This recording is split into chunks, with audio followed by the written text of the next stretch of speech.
Bonjour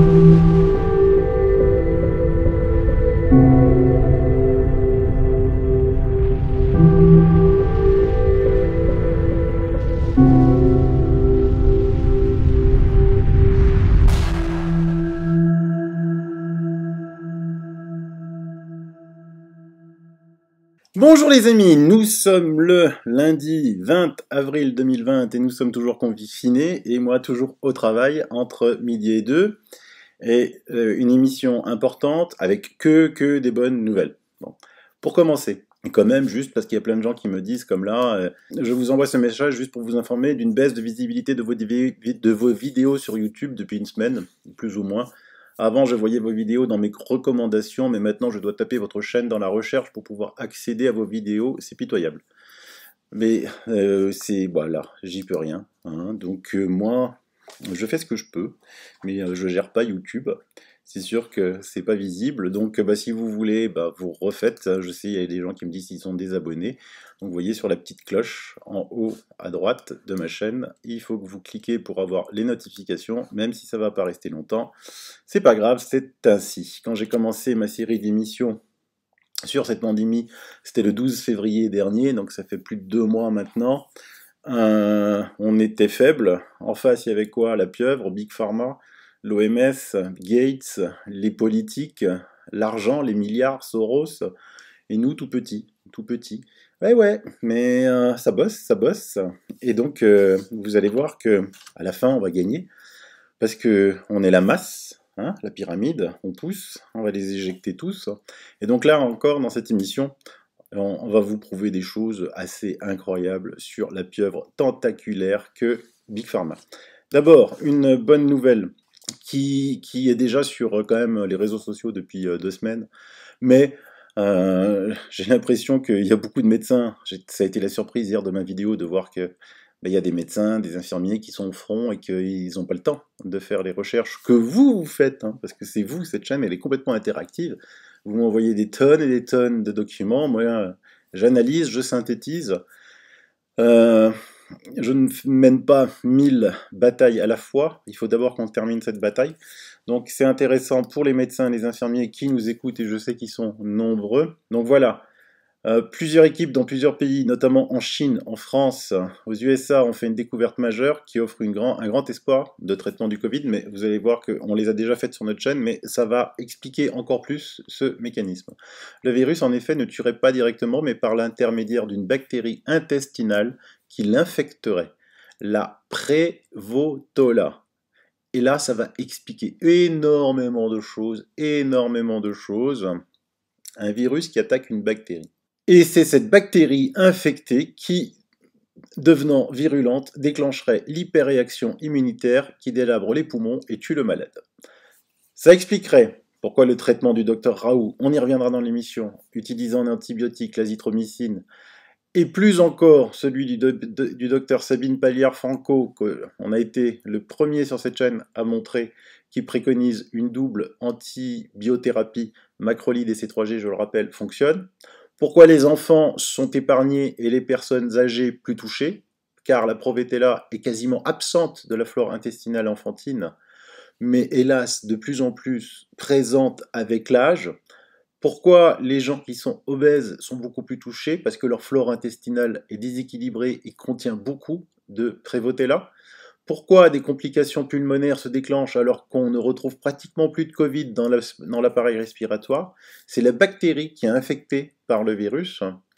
On a retrouvé ça dans les selles contenant l'ARN du Covid et parfois même des virus vivants, prenant le relais de son attaque initiale qui est bénigne, de manière beaucoup plus dramatique en déclenchant l'hyperréaction immunitaire inflammatoire qui noie les poumons. Et ça explique pourquoi le virus peut réapparaître chez un patient guéri, avec alternance de positivité et de négativité dans les tests. Ça, on l'a vu plusieurs fois, que ce soit en Italie, en Chine, dans mon émission, car la bactérie toujours présente dans la flore intestinale en reste l'hôte et peut le relarguer à tout moment. Et donc, on tient une confirmation de l'intérêt de l'azithromycine comme thérapie curative à prescrire dès le début de l'infection, c'est ce que disait le professeur Raoult depuis maintenant 2 mois, et même une piste prometteuse pour traiter préventivement les infections graves. Ce traitement passant par le rétablissement d'une flore intestinale saine qui neutralise la Prévotella, par la prescription de probiotiques, c'est-à-dire d'une bonne flore intestinale. Il est clair que cette piste thérapeutique ultra-prometteuse bon marché rendrait alors caduque l'utilisation du vaccin. Bye bye Bill.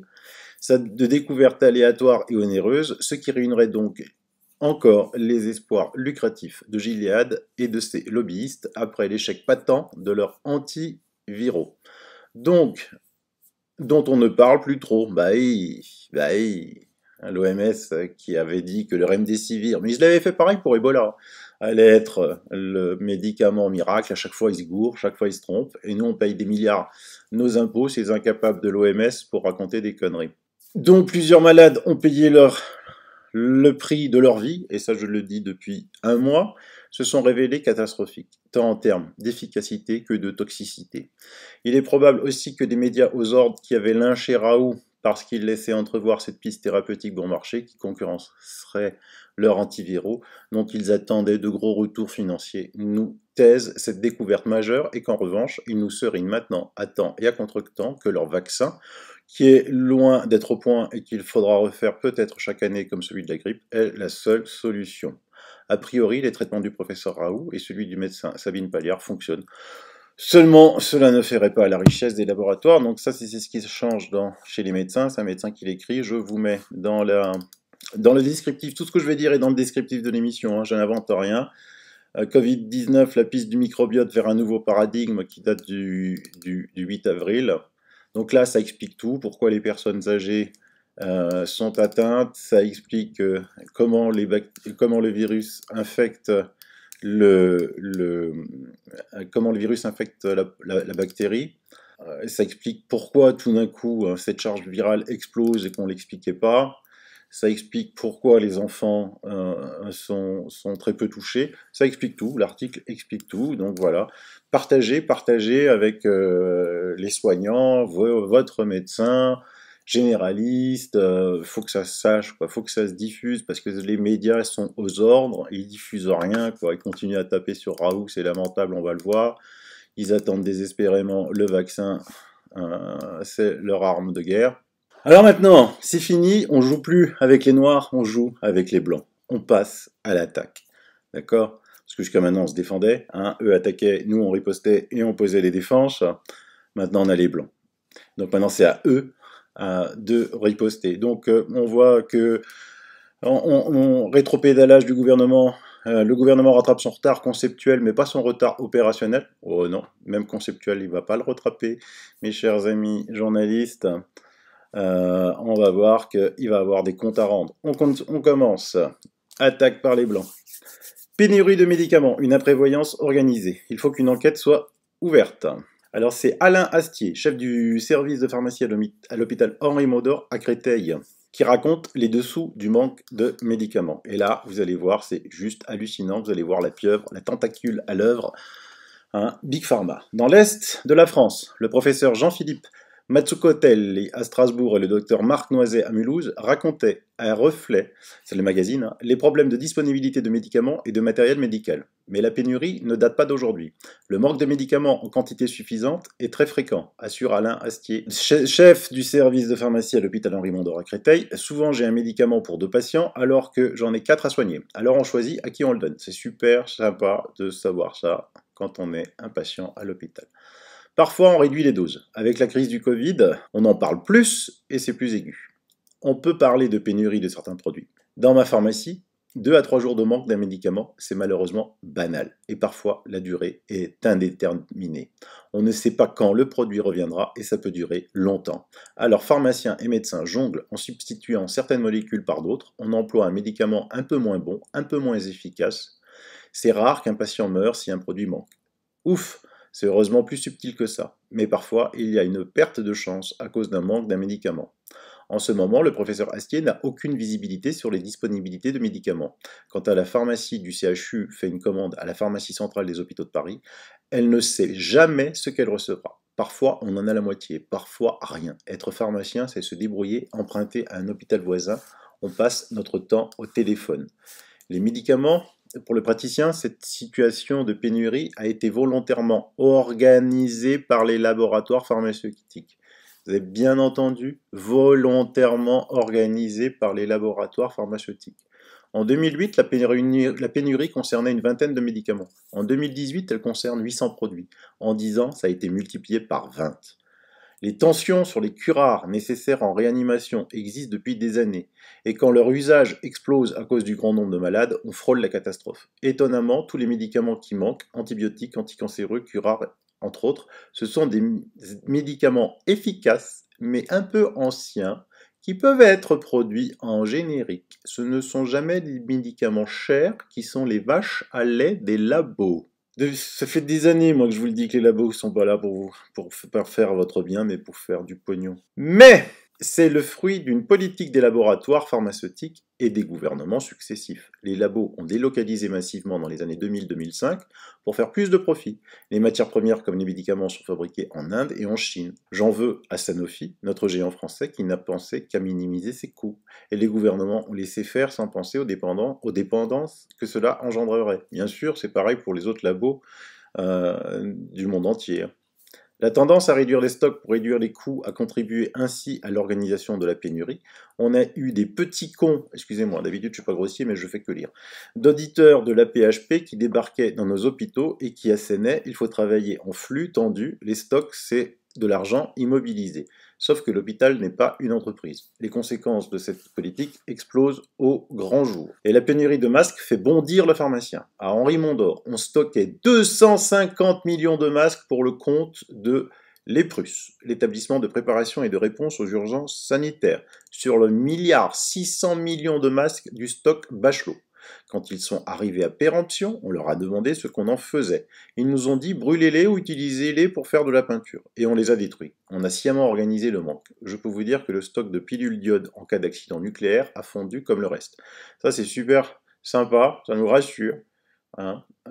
Déjà que vous ne pouvez pas acheter des pastilles d'iode dans ce pays, il faut passer par la pharmacie, c'est-à-dire que s'il y a un incident nucléaire, on envoie des stocks d'iode aux pharmacies qui vont vous les distribuer. Donc ça peut prendre 3 jours, 4 jours. Hein. Et vous savez, en France, la radioactivité s'arrête généralement à la frontière, donc ça devrait aller. Bien sûr, on ne peut pas avoir tout avec des stocks importants, mais un virus pulmonaire, on sait que c'est un risque important.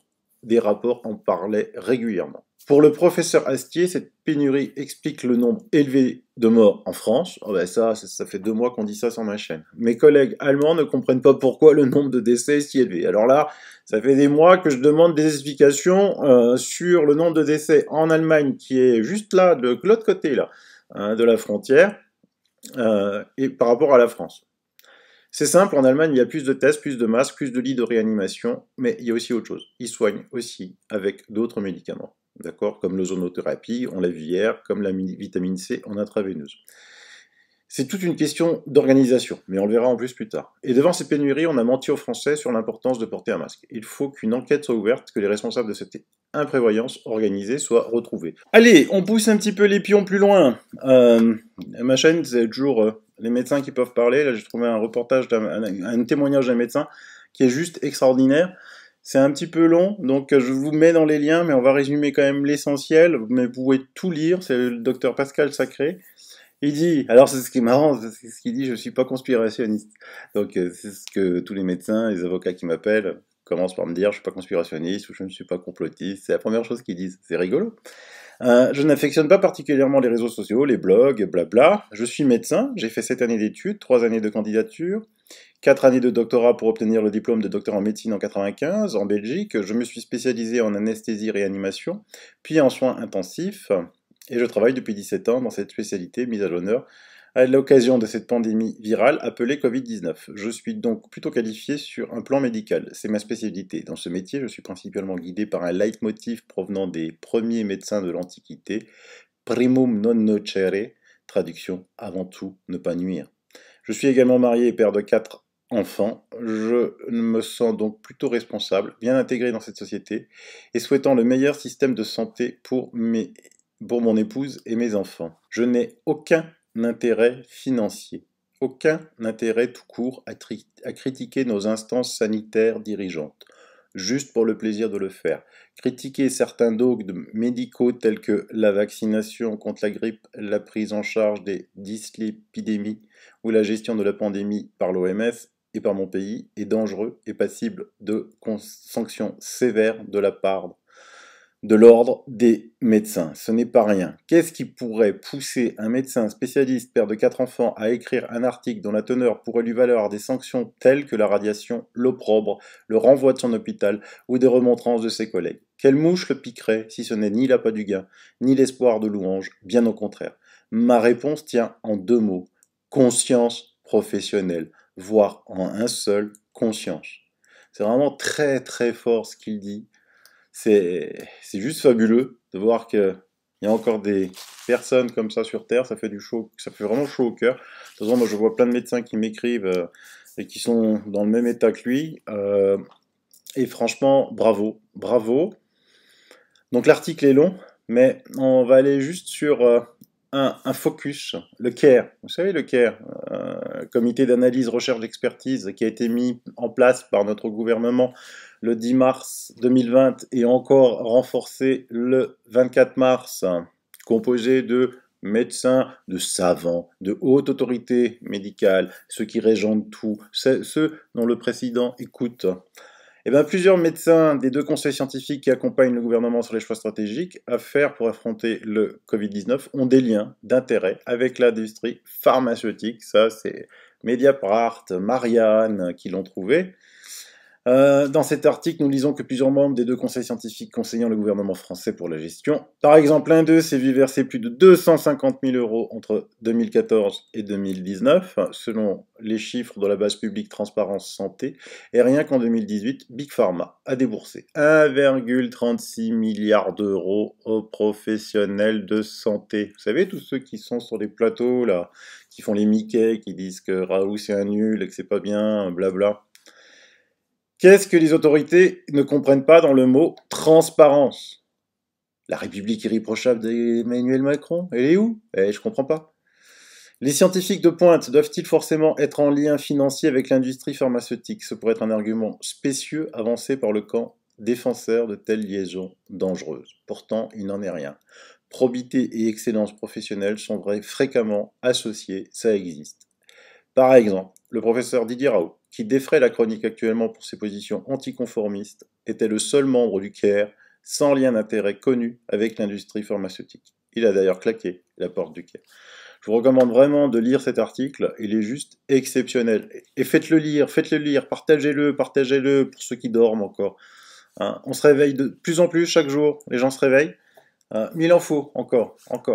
Donc vous comprenez pourquoi, alors que partout dans le monde maintenant, les antibiotiques sont utilisés. Pourquoi l'hydroxychloroquine associée à l'antibiotique azithromycine est utilisée? Pas la peine de je vais vous refaire les émissions. Sur les plateaux de nos médias, continue y avoir des médecins qui tapent dessus, quoi, sans jamais rien proposer. Et ces médecins, sont payés par Big Pharma. Vous avez tout compris maintenant. Des médicaments qui coûtent rien, ça les intéresse pas. Ils veulent des médicaments qui coûtent cher. Donc ils organisent même la pénurie. Ils en sont où, au fait? Regardez ce truc-là. Assistance aux hôpitaux publics de Paris. Démarrage mardi 14 avril de l'essai randomisé contrôlé versus placebo PrEP Covid de l'APHP testant la prévention de l'infection Covid chez les soignants par l'hydroxychloroquine et par l'azithromycine. Waouh! Il commence un test le 14 avril. La pandémie se termine, hein. Je ne sais pas si vous êtes au courant, mais ça se termine. Et vous commencez le test. Mais c'est juste hallucinant. Mais jusqu'à maintenant, vous avez fait quoi? Vous les avez soignés comment? Avec le Remdesivir? Truc à $400? Vous avez vu que c'est une bactérie qui est en cause. On l'a démontré.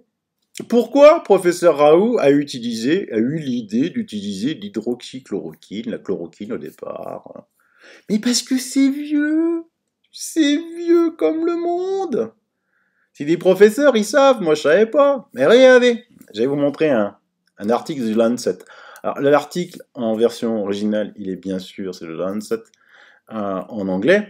Je mets la traduction Google pour que vous puissiez suivre, mais bon, la traduction n'est pas superbe, mais c'est pas grave, c'est pas ça qui est important. Regardez ça, The Lancet Infectious Disease. Regardez, ça date du 1er novembre 2003. Ouais, 1er novembre 2003. 17 ans quand même. 17 ans. Et qu'est-ce qu'il dit, The Lancet, du 1er novembre 2003? Il dit effet de la chloroquine sur les infections virales. Un vieux médicament contre les maladies actuelles. Ah oui. La chloroquine est c'est un peu technique, aminoquinoléine connue depuis 1934. Ah oui, 1934 quand même. Outre ses effets antipaludiques bien connus, le médicament possède des propriétés biochimiques intéressantes qui pourraient être appliquées contre certaines infections virales. La chloroquine exerce des effets antiviraux directs, inhibant les étapes dépendantes du pH, et blabla, blabla. Et donc c'est compliqué, après si vous avez envie de lire, n'hésitez pas. Mécanismes généraux de l'inhibition virale par la chloroquine. La chloroquine et l'hydroxychloroquine peut altérer la réplication de plusieurs virus en interagissant avec l'entrée virale à médiation endosomique ou les stades avancés de la réplication des virus enveloppés. C'est un peu technique, hein, mais c'est ce qui explique que tout simplement notre professeur Raoult depuis longtemps, voilà, effet de la chloroquine sur le système immunitaire. Vous vous rendez compte?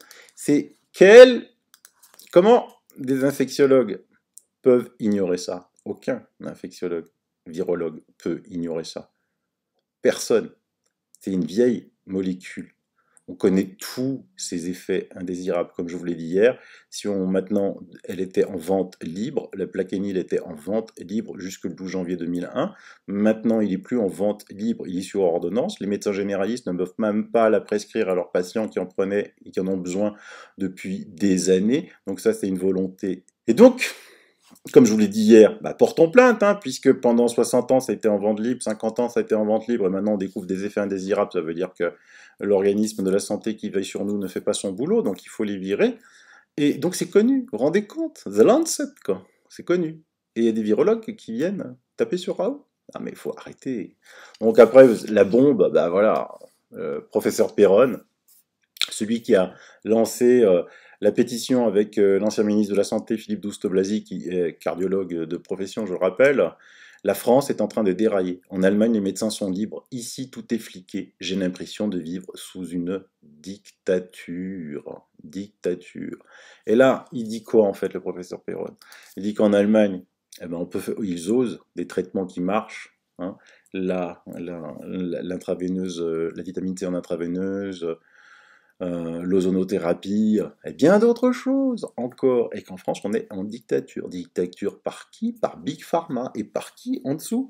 Les marionnettes de Big Pharma, quoi. Quelques petits professeurs ultra payés, comme on a montré 1,36 milliard de dollars de distribués, qui sont sur les plateaux télé qui sont eux-mêmes subventionnés à coût de publicité, voire Big Pharma a des parts dans leur actionnariat, les radios pareil. Donc c'est pour ça que vous trouvez toujours les mêmes clowns qui passent. Ils sont payés, c'est des marionnettes. Chaque fois que vous envoyez un, imaginez que c'est une marionnette, voilà ce que ça fait. Vous avez tout compris maintenant? Mais en face, ils attendent quoi maintenant? Ils attendent quoi? Ah, ils attendent le vaccin, hein. Regardez maintenant, ils viennent en force. Vous avez plein de chanteurs, chanteuses, on vous expliquera qui c'est, qui soutiennent Bill Gates, sa fondation qui est déjà archi-milliardaire, on en parlera, on fera une émission spéciale Bill Gates. Et donc là, il vient de recevoir l'aide du Mark Zuckerberg, qui unissent leurs efforts dans la recherche d'un traitement contre le Covid. Alors, lui, les efforts qu'il fait, c'est que sur Facebook, dès que vous faites maintenant une pétition, il supprime, dès que vous mettez le mot Covid, il vient fake news, et Bill, il veut quoi? Et ben voilà, regardez ça. Bill Gates recommande un vaccin avec implant RFID ou tatouage à point quantique. Hein. L'élite n'attend que le bon moment pour déployer sa technologie en vue d'identifier et de contrôler à distance chaque être humain sur la planète dans une tentative de sceller ainsi leur plan pour la mise en place effective d'un gouvernement mondial capable de surveiller chacun d'entre nous. Et c'est là qu'ils vont être aidés par la 5G. Alors, pour l'instant, vous êtes nombreux à me demander de parler de 5G. Chaque bataille les unes après les autres. On ne fait qu'une bataille les unes après les autres. Pendant que vous cherchez des pylônes où sont en train d'être installés à la 5G, vous voyez plein d'articles de presse en disant « Oh, qu'est-ce que c'était ces boules lumineuses qu'on a vues passer dans le ciel ?» C'est les satellites de SpaceX. Hein. Ils les envoient par grappe, 60, 40. Il y en a énormément en ce moment. Donc moi je me demande, SpaceX, d'où ils trouvent les millions de dollars pour faire ces envois en masse.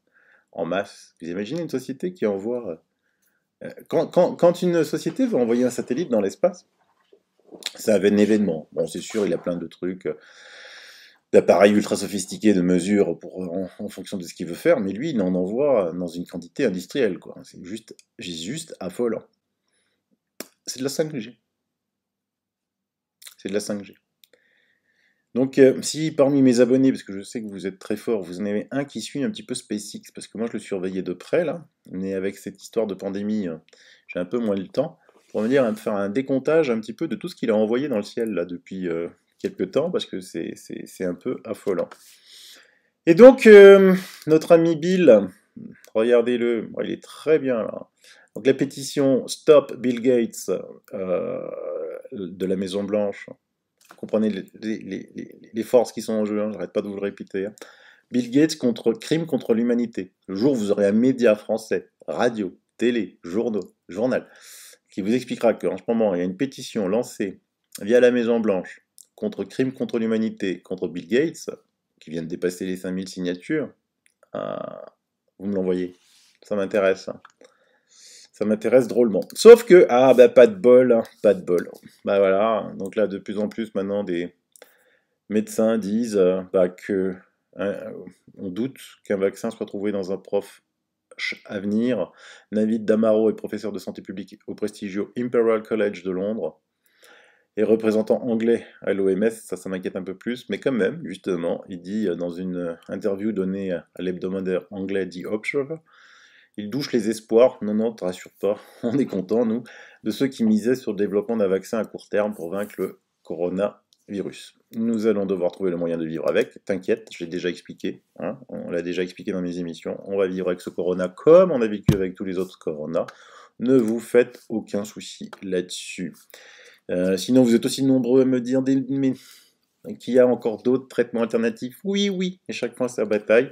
Mais quand même, je tenais à vous partager une publication pour nos amis malgaches. Bravo à eux. Madagascar en public le CVO, ou le Covid Organics, premier remède testé officiellement contre le Covid-19. Donc vous voyez, ça sort en petite bouteille.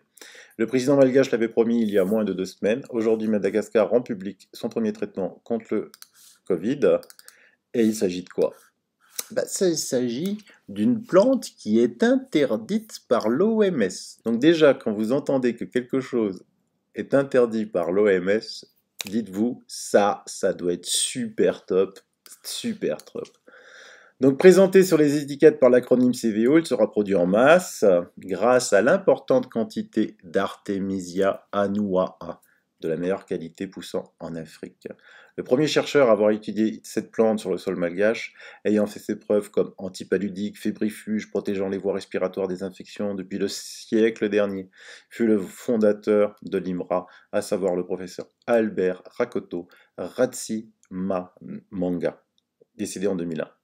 Après avoir accompli un travail exceptionnel sur les plantes endémiques malgaches en particulier et les médecines naturelles en général, le professeur légua la passion des plantes aromatiques à son neveu, devenu aromatologue et qualiticien, dont nous reparlerons très prochainement. Quand cette affaire sera finie, on parlera de cette plante, qui est juste exceptionnelle, et dont l'OMS interdit.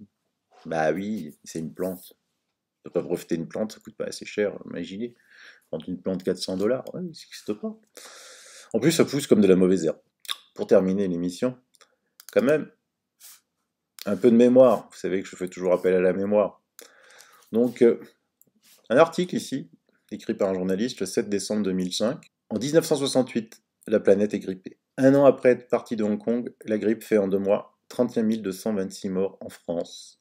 2 fois plus que la canicule de 2003. À l'époque, ni les médias, ni les pouvoirs publics ne s'en étaient émus, alors que la propagation de la grippe aviaire inquiète. Retour sur cette première pandémie de l'ère moderne. Donc, c'est juste pour un rappel, il y a toujours eu des pandémies. Et par contre, on n'a jamais été confiné. 1968. 31 000 morts en France. Sinon, une nouvelle que vous m'avez fait part, parce qu'on parle de masques, hein, écoutez, Cdiscount, alors moi je vous le donne, hein, met un nombre de masques impressionnant pour approvisionner les TPE-PME, parce que vous êtes nombreux, ils sont vendus à 75 centimes l'unité. Hein. Et donc, Voilà, si vous voulez en commander, parce que vous êtes plein à avoir peur pour allez au travail, parce que ce qui se passe, vous avez entendu hier, hein, ça a changé. D'abord, Macron dit que c'est open bar, coûte ce que ça coûte.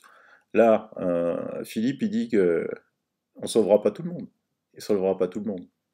Et si vous voulez une chaîne d'information pour vous tenir un petit peu au courant, moi je vous conseille une chaîne. Ça s'appelle BFM Business. Vous pouvez la voir sur votre ordi, vous pouvez la voir à la radio, vous pouvez la voir sur la télé.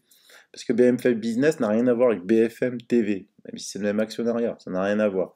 Vous avez des experts économiques qui passent, des experts à la bourse qui passent, vous avez des chefs d'entreprise, et ce matin, je les entendais en disant, tiens, il n'a pas annoncé l'impôt Covid. Et les autres, ils disent, bah oui, il peut pas encore le dire dans l'État, on est en confiné, et tout et tout. Vous allez avoir un énorme impôt Covid, vous allez avoir des entreprises qui vont fermer en masse, il va y avoir du chômage de masse en France. Moi, ça fait un mois que j'ai dit, aller au travail. Bon, si vous voulez, je peux rien faire de plus, hein. Quand je vois des chantiers dehors où les mecs ils bossent pas, moi ça me,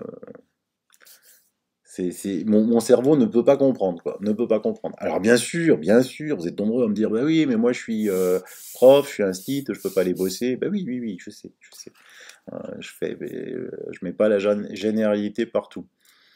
Et pour finir, deux autres nouvelles. La radioactivité, hein.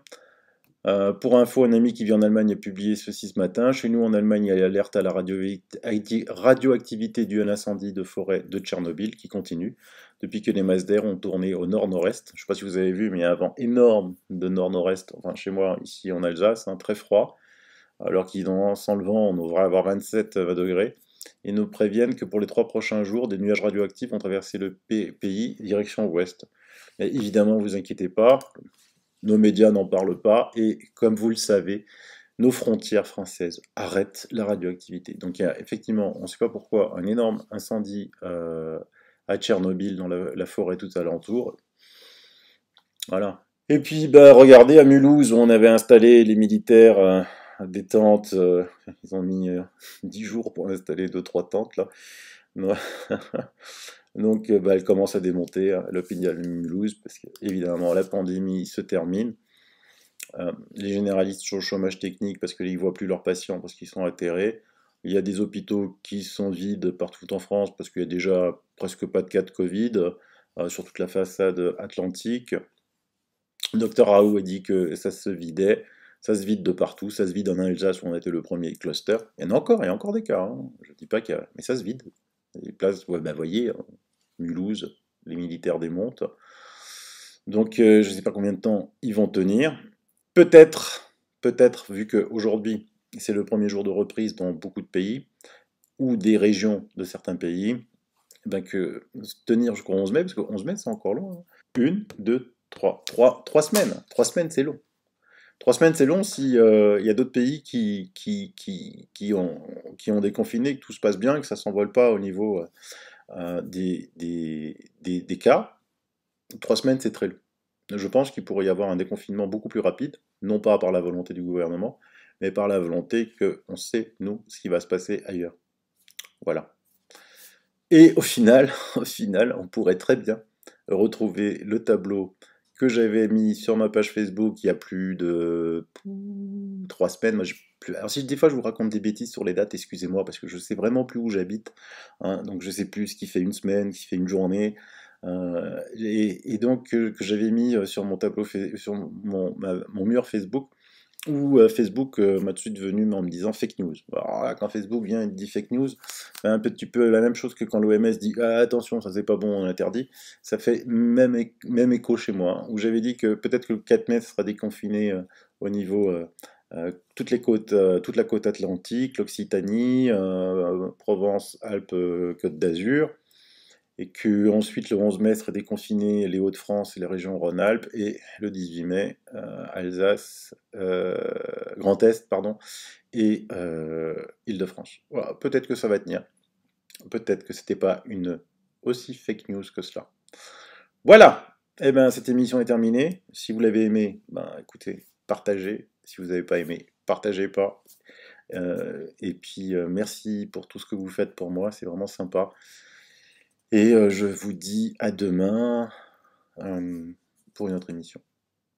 Bye bye, bise.